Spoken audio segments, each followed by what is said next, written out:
Welcome to my channel depth in dentistry. आज का topic है avulsion. So let's get started.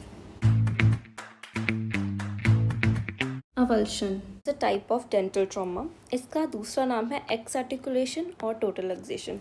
अगर हम इसकी डेफिनेशन देखें, डेफिनेशन कहती है complete displacement of tooth from the socket.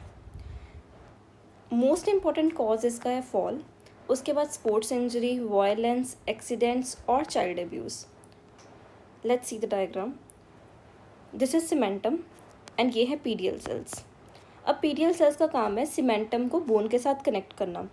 जब भी यहाँ पे फोर्स पड़ेगी, चाहे वो बॉल से पड़े चाहे साइकिल से गिरने से पड़े, तो जो पीडियल सेल्स हैं वो टेयर हो जाएंगे। अब टेयर होने की वजह से क्या होगा, जो ये टूथ है वो अपने सॉकेट से बाहर आ जाएगा, तो उसको उन्होंने बोल दिया अवल्शन। पीक इंसिडेंस है 7 to 11 ईयर्स ऑफ एज। अब male is to female ratio है इसकी 2:1 एंड परमानेंट टीथ ज़्यादा इंजर्ड होते हैं as compare to deciduous teeth.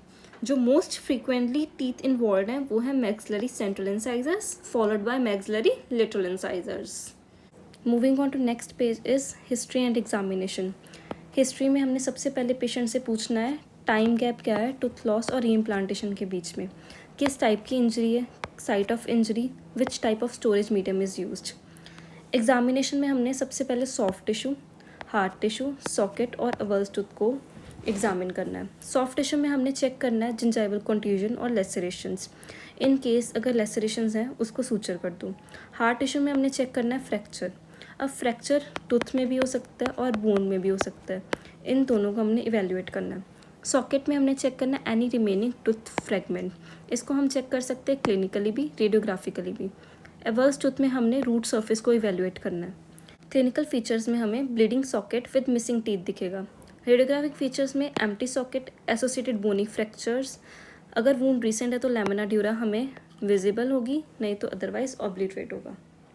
Now let's understand what are the factors affecting prognosis. Success of the treatment depend किस पे करता है, re establishment of the periodontal ligament.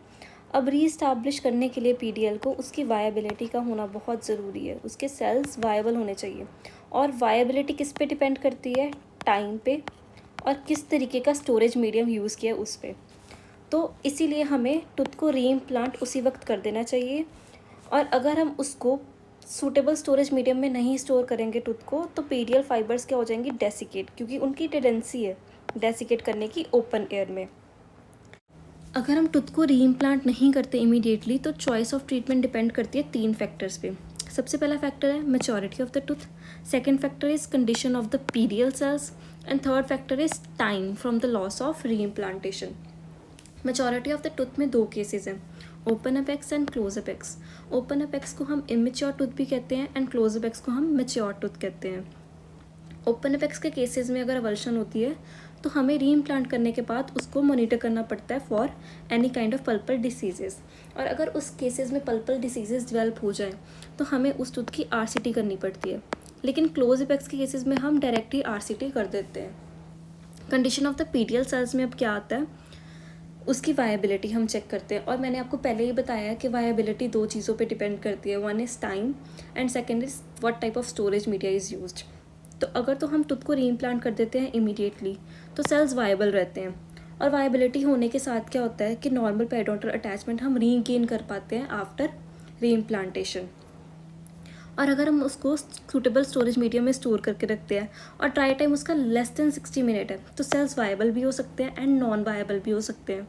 और अगर हम उसका try time more than 60 minutes रखते हैं तो सेल्स क्या हो जाएंगे, नॉन वायबल हो जाएंगे, जिसकी वजह से हमारा प्रोग्नोसिस इफेक्ट होगा। That's for today. इसके नेक्स्ट पार्ट में हम पढ़ेंगे इसकी मैनेजमेंट और क्या क्या कॉम्प्लिकेशन आती है री इम्प्लांटेशन करने के बाद। सो अगर आपको ये वीडियो पसंद आए तो please like, share and subscribe. Thank you.